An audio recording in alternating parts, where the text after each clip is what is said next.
Help all kids learn and grow with PBS Kids. Thank you for supporting your PBS station. Butterfly in the sky, I can go twice as high. Take a look, it's in a book, a reading rainbow. I can go anywhere, friends to know and ways to grow. A reading rainbow.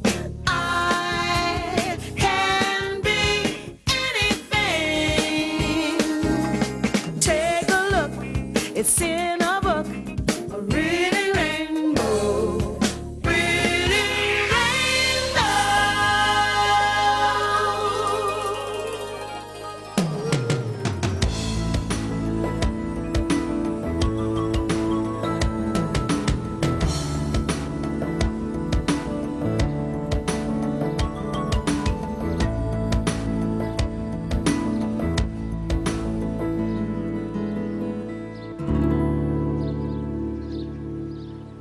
Hi, here I am in one of my favorite places in the world, Central Park.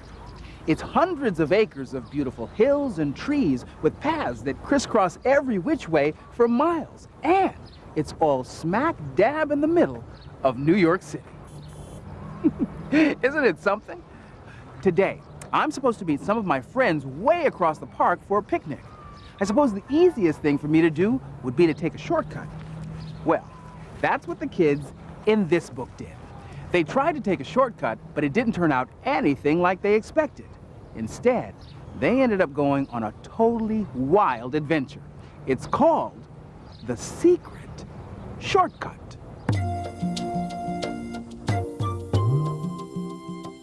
The Secret Shortcut by Mark Teague, read by Tim Conway. On Monday, Wendell and Floyd were late for school. They had nearly been captured by space creatures, they told the teacher.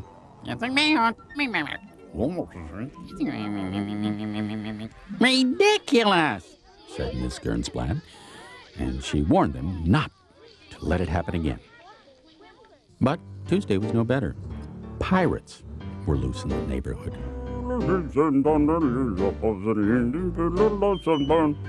It was sheer bad luck, Wendell and Floyd explained when they showed up late for school. Preposterous, said Miss Gernsblatt. On Wednesday, even though Wendell and Floyd left early, a plague of frogs made them late once again. Absurd, cried the teacher. I'm warning you. Be here on time tomorrow or else. And no more crazy excuses. Floyd arrived at Wendell's house so early the next morning that the sun was barely up. And Wendell was still in his pajamas. I got an idea. We'll follow my secret shortcut and get to school even sooner. Shortcut, said Floyd. I didn't know there was any good shortcuts to school. Well, this is the secretest shortcut of all. In fact, I invented it myself. He led Floyd up the alley, then down a culvert, over a fence, and through a dense thicket of blackberry vines. Then they scrambled over some boulders, down a steep bank. This is some shortcut, said Floyd. Relax.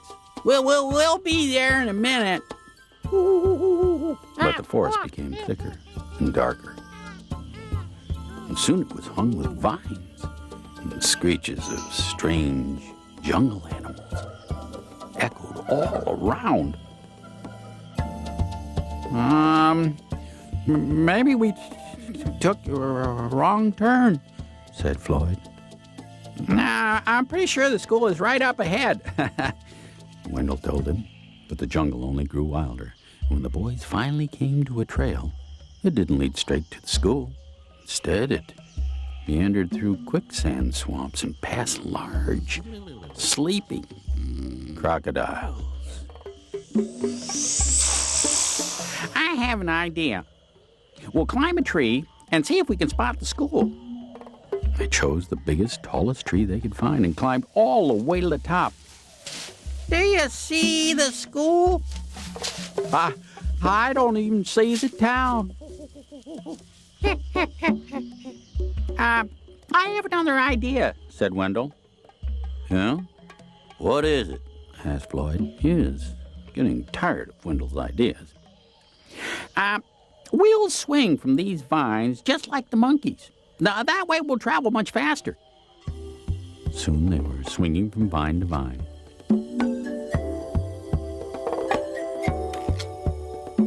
I knew this shortcut would work out. But at that moment, they ran out of vines, and the boys landed kaplop in a giant pool of mud.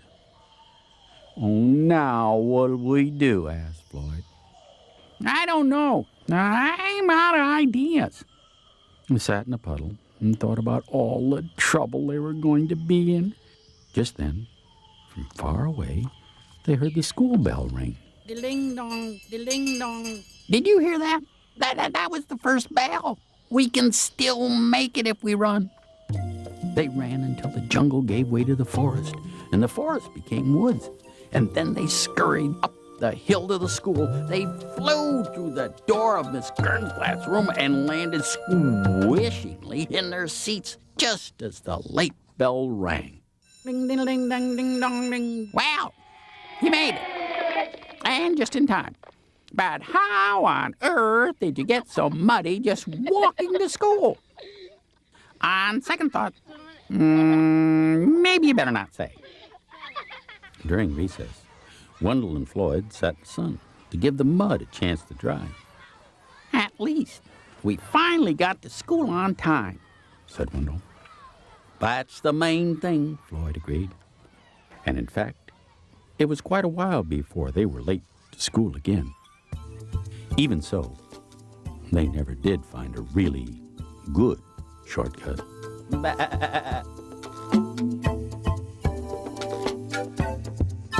Wendell and Floyd might have had an easier time if they had a better sense of direction, or at least knew some tips on how to get around. If you're not sure where you are and you need to find your way, it's good to be skilled at something called orienteering. And Chris Casone here is an expert at that. How you doing, Chris? Hello. So, Chris, orienteering.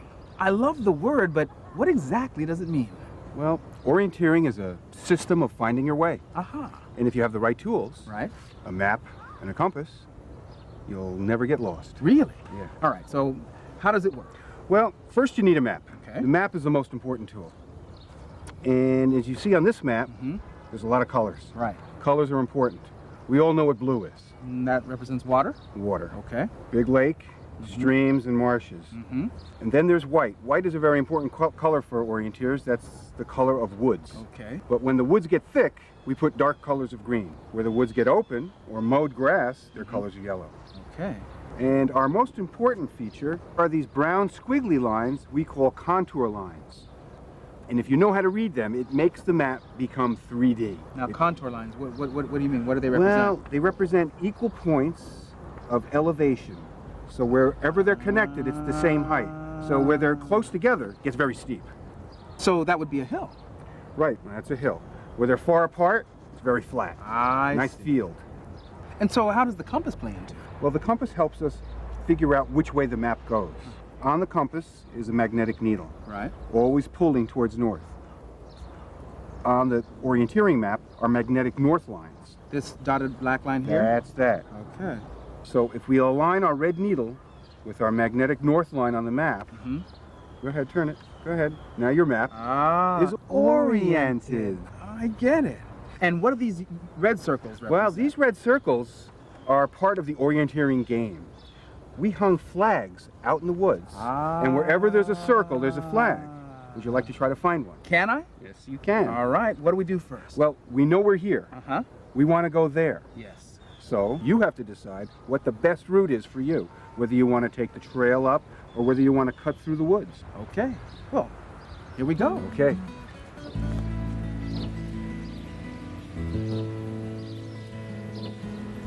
Let me show you. Okay. The best thing to do is to think of a bird flying above the park, Okay. If a bird was flying above the park wouldn't move. Right. So there's the park. Yeah. Let's be birds. Okay. We'll fly above the park. Right. Park isn't moving. Ah. Park is not moving. Yeah. Now the trick is Yeah, okay. to do the same thing but have it in your hands. So the ground doesn't move. So walk around the map now. Right. Right. See? Gotcha. There. Everything on the ground stays You go. stationary. Gotcha. Okay. Feel good? All right.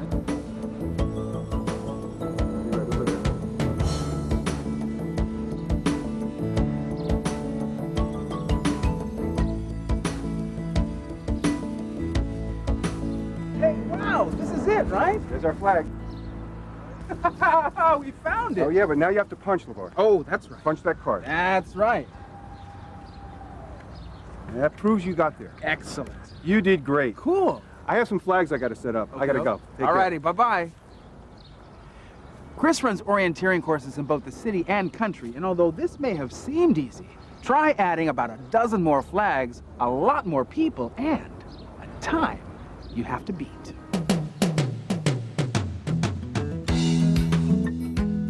Chris is setting up an orienteering course that will run through Central Park. The course will have 7 points. Chris marks each point with a flag along the way and a red circle on the map. The route will take the teams around the lake and through a thick forest known as the Ramble. And what's the object of the game? The object is to find all the flags in the shortest time.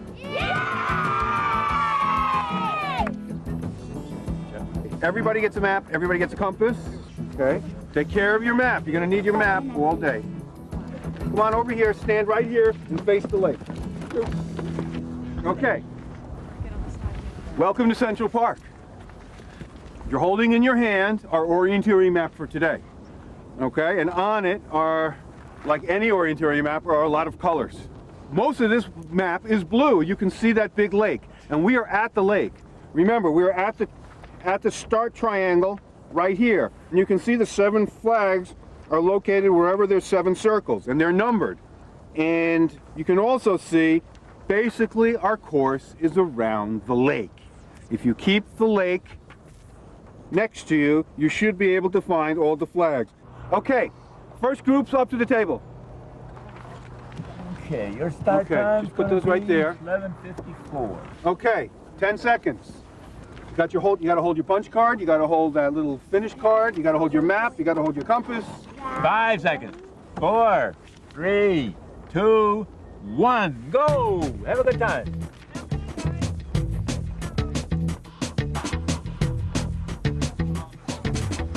Each team is made up of 3 kids who have to work together to figure out which way to go. The kids have only their maps and compasses to stay oriented. They must use them or they could get lost and fall way behind. We have to cut down this trail, come down there, and then yeah. The course is just under a mile and will take about an hour from start to finish. Each team has to be alert and constantly aware of its surroundings.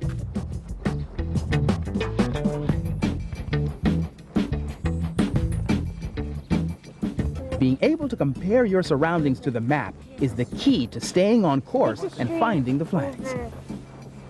Over there, that way.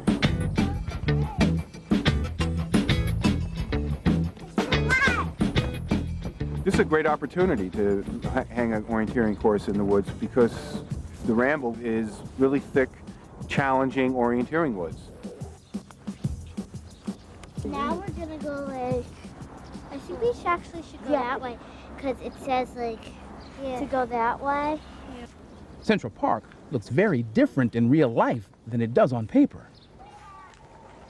Where's the next class? We can't tell you.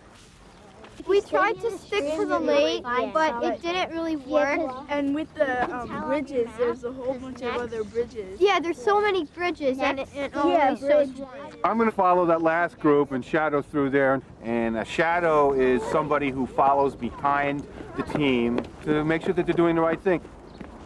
I feel like we're lost because I said we should go a different way, and those 2 guys said let's go this way.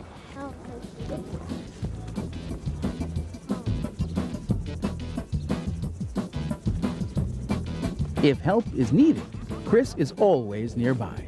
Hey guys, what's happening? Where are we? Well, first thing, what do we got to do? We got to orient our map. Orient our map. Where's the compass? Put that compass on there, turn it out. Now, we were at 5. Somehow, I guess you wandered out. We're somewhere down near the water. If you look over there, you see the big fountain. So we're right about here. Which way is 6? Point to 6. If we're here, we're 6. Look, follow the compass. Which way is the compass pointing? That way. Yeah, 6 is up that way. Let's go. Number 6 is leading the kids out of the ramble now and bringing them along the edge of the lake back home.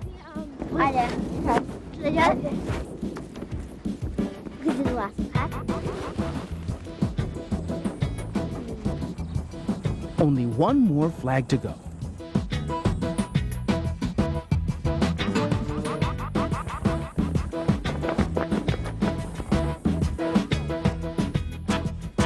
With map and compass to guide them, Michael, Tyler, and Jenna successfully complete the course and head for the finish line.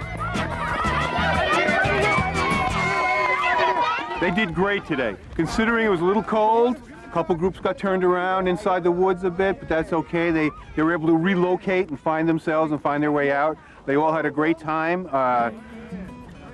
I'm proud of them. I'm very proud of them because they used their map and they used their compass and they used their heads.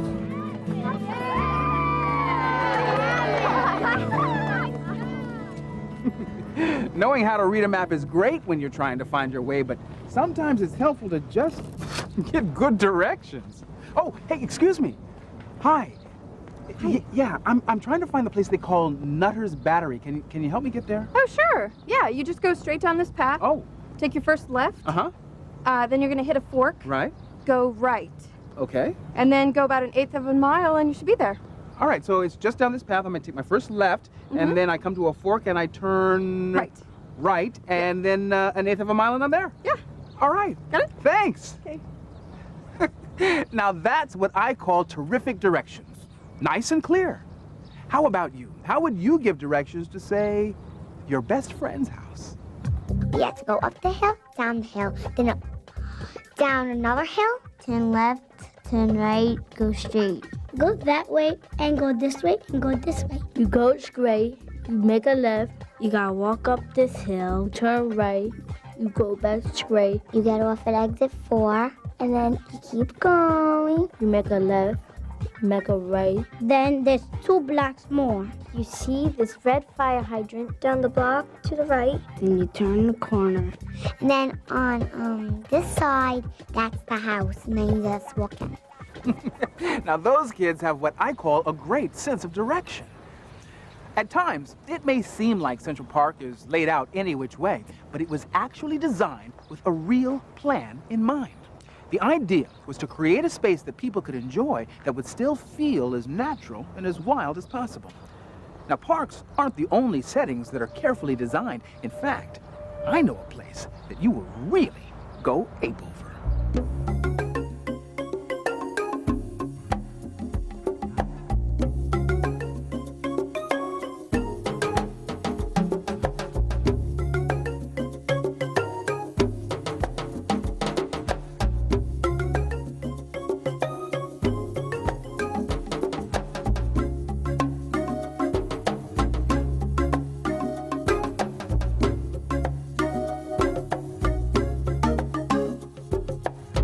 This is the Pico Primate Reserve at the Philadelphia Zoo.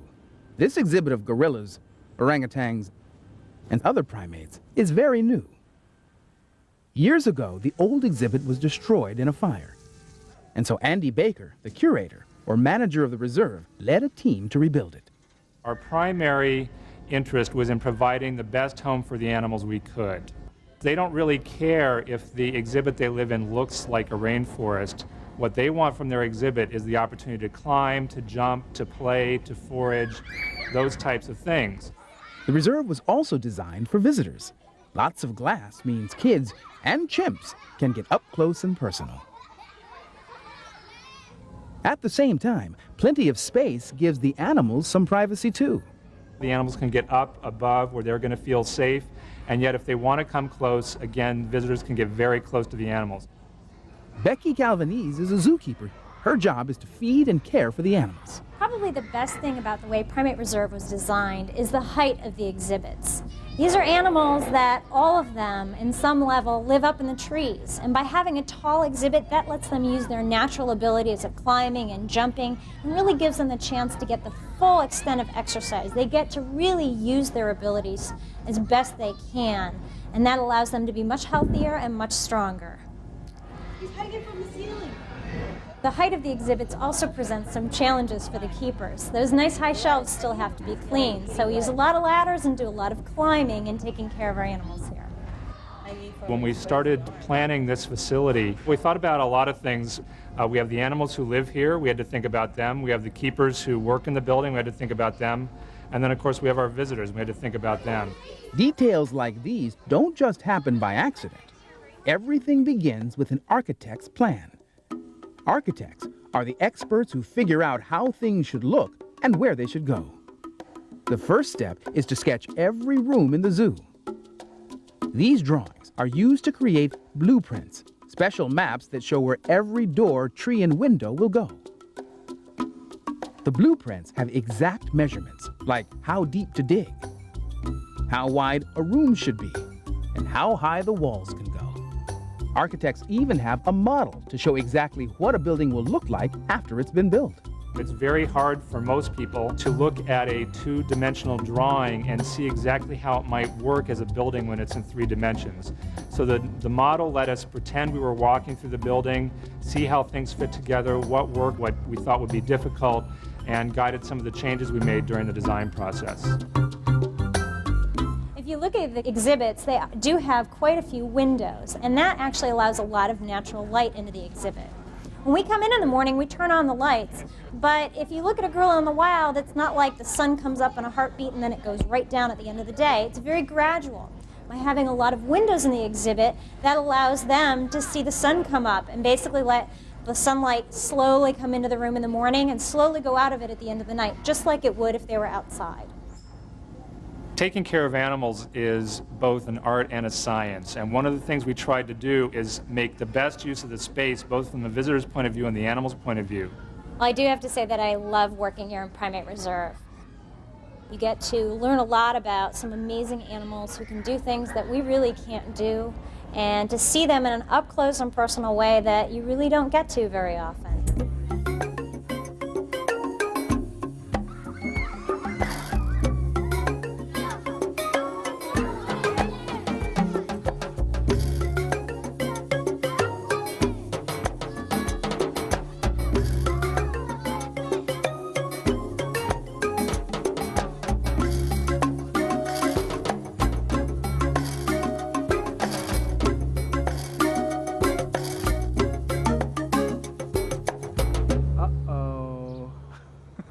Here's the fork, but I can't remember if she said left or right.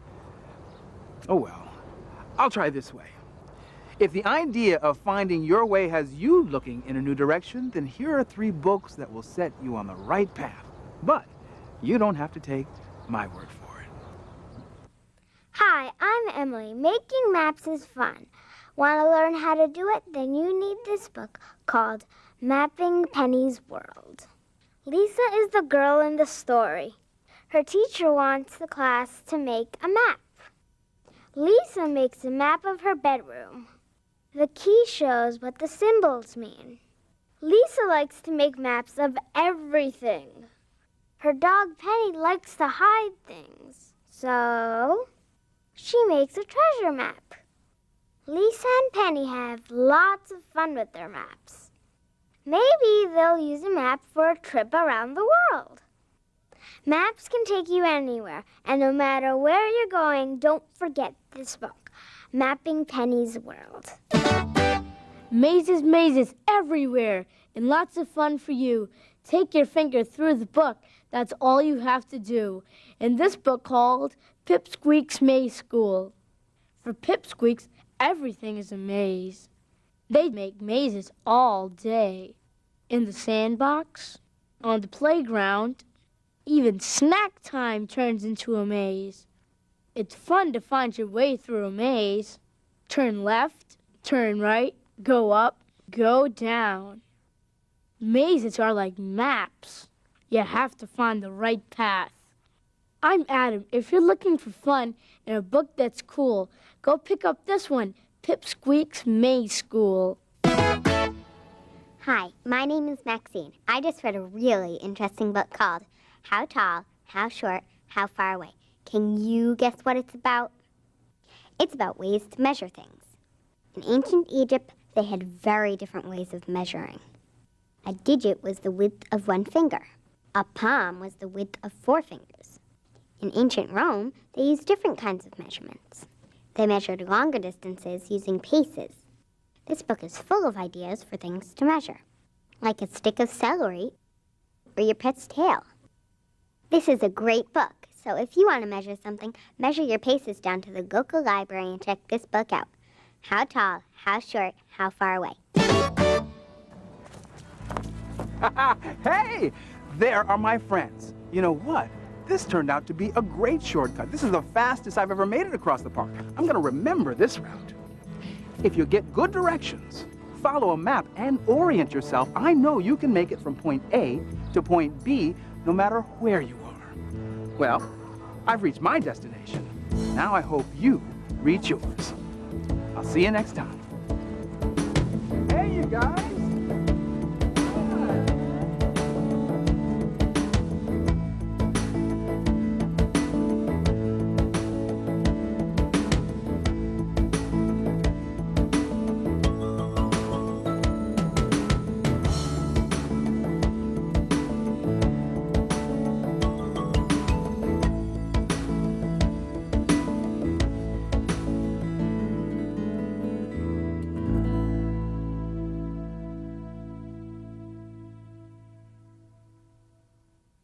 Today's Reading Rainbow books are The Secret Shortcut by Mark Teague, published by Scholastic Press. Mapping Penny's World by Lorene Leedy, published by Henry Holt & Company. Pipsqueak's Maze School by Patrick Merrill, published by Scholastic Incorporated. How Tall, How Short, How Far Away by David A. Adler, illustrated by Nancy Tobin, published by Holiday House.